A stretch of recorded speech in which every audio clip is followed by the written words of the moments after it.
Metroid. I'm sure you heard of it. It's an all-time classic. And it was also Nintendo's first foray step into the dark territory. You see, if Nintendo was like Disneyland, I guess you would say Super Mario and Zelda were basically just like Adventureland and Fantasyland, while Metroid would be Nintendo's ambitious step into Tomorrowland. Metroid came along and took us into the deep reaches of space, which was heavily influenced by the Alien movies.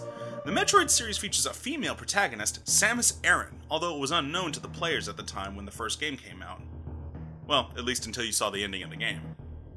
The game also features a villain named Ridley. But most importantly, Metroid put your character in a vast open world, which forced you to do a lot of backtracking, finding secrets, upgrading your items, and utilizing a map. In general, Metroid made you feel like a rat in a labyrinth, surrounded by scary cats that want to devour you.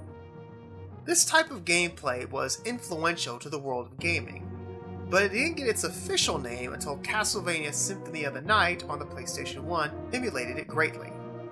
There, it was dubbed Metroid-Vania.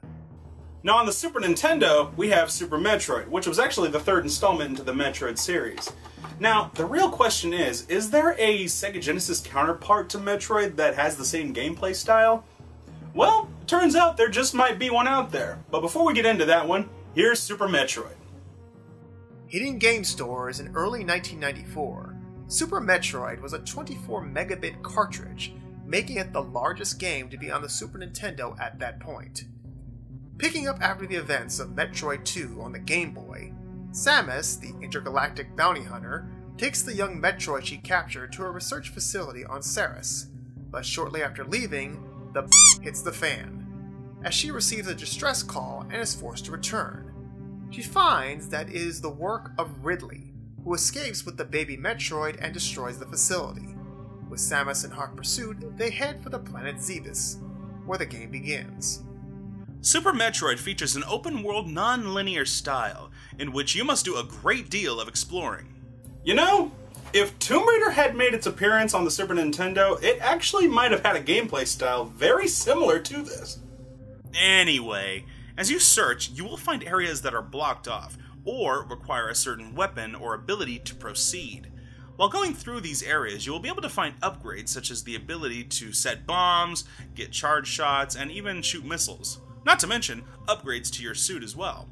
Speaking of the suit, it took a while to get used to this, as she looks like a big linebacker.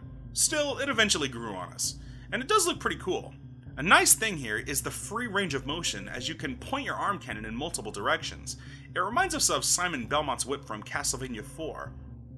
The controls in this game are sweet, as they are responsive and fluent, and her suit gives her some nice tricks.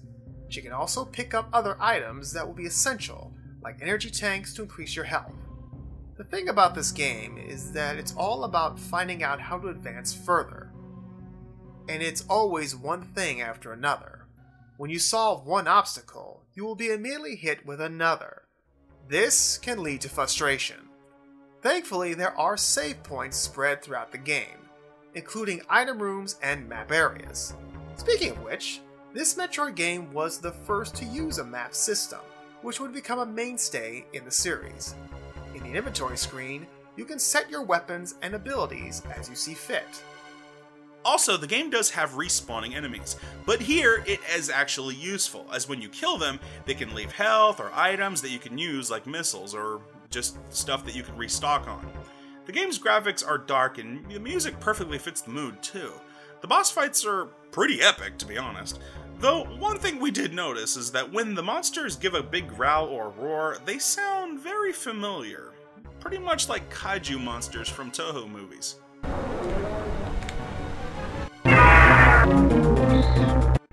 Well, if you're gonna steal a roar, you might as well steal from the best. With the constant backtracking you are no doubt going to be doing in this game, I mean, come on, this game is made of it, it can become a chore for some of the players. In fact, a lot of the players just might not be into this type of gameplay style. Just keep in mind to utilize all of the options, like transforming into your Morph Ball mode and dropping bombs to find areas that you might have missed the first time through, to reveal hidden paths. The game can be pretty challenging, so make sure to save often, because if you're not careful, Samus will get her suit blown right off. Well, at least she had her bra and panties on when she went, right?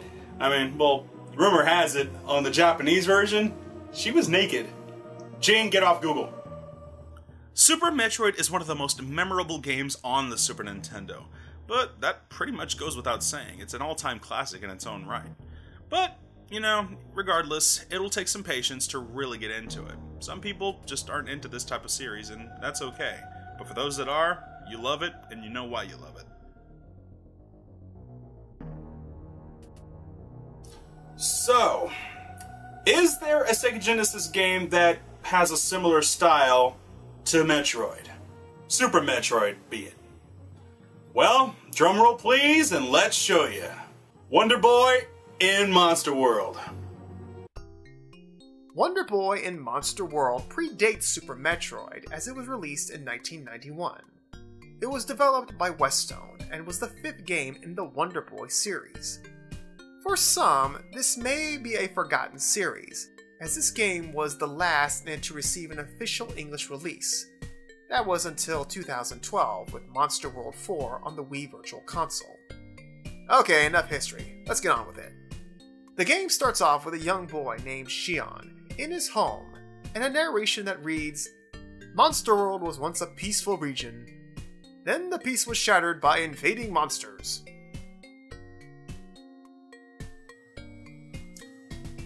Okay, that's like saying Crime Alley was a really peaceful place until the criminals came along and messed everything up.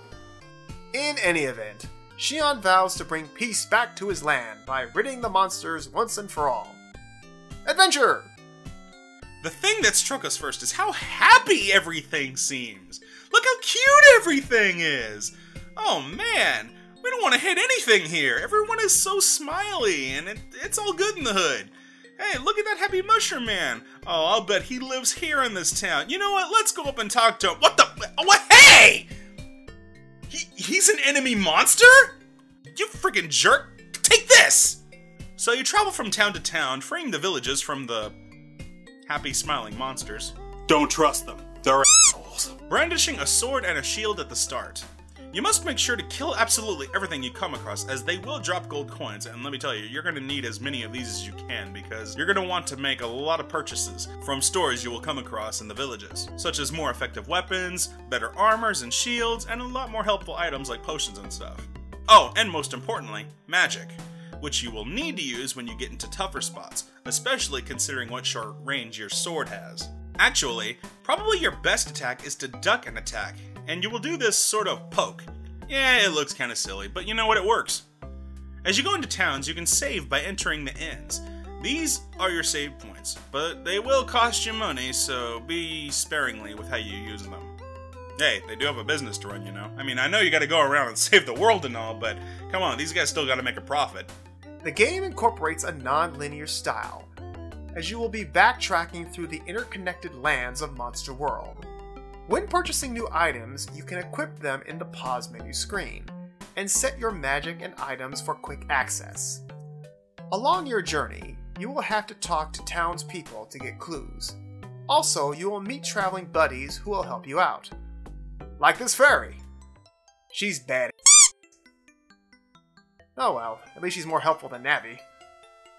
The controls are decent enough. They're not bad, just simple. You walk, you swing, you jump, and you crawl. Basic stuff. But the game is pretty slow moving, however, so that may be a drawback. You will come across areas that you might not be able to access with your small jump, so you'll have to find other ways to get across. The graphics are bright and colorful. It definitely has that old school feeling, like Legend of Zelda. Just don't let those smiling faces fool you. Wonder Boy in Monster World is a very fun adventure. It's simple, yet addicting. If you are a Sega enthusiast, or an action RPG enthusiast, we would highly recommend you find yourself a copy. You probably won't regret it. Just beware the smiles. And there you have it. The Metroid-Vania style of gameplay works well for both games, whether it's a moody space odyssey or an open-world fantasy adventure. Well, thank you guys so much for watching another great episode of Super Nintendo vs. Sega Genesis. We hope we enlightened you to some great games you might want to try out and enjoy. Meanwhile, you can check us out at thebrotherhoodofgaming.com. Don't forget to subscribe, and you know the rest. See you next time, gamers. Well, drumroll please, and let's show you. Super Metroid. It doesn't look like it. I promise it is.